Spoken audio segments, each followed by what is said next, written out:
Makapal na lang talaga ang mukha nyo kapag inangking nyo pa ito, kapag napanood nyo itong video na ito. Davao Modern Bus, project by DOTRs, secured loan of 1 billion US dollar between PBBM and ADB.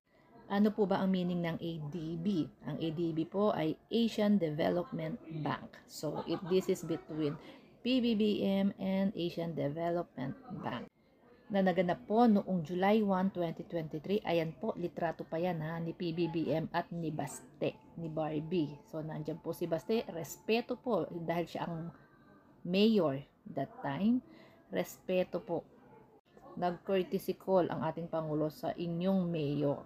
So, ang DOTR po ay inawarded ang kontratang ito sa 4 na Chinese companies. Pero yung 38 to 40% po, ang magpa-fund po niyan is national government. Hindi po ang munisipyo ng Davao. Hindi po manggagaling ang ipambabayad dyan, yung itatayong terminal, yung 10 units na modern bus. Ang magpopondo po niyan ay ang national government under PBBM at ng ADB, Asian Development Bank. Inuulit.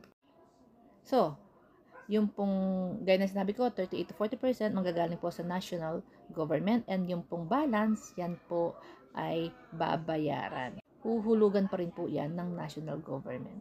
So, makapal na lang talaga ang mukha nyo kapag inangking nyo pa itong new modern bus na proyekto ng DOT, o sadyang mahina na lang ang comprehension ninyo.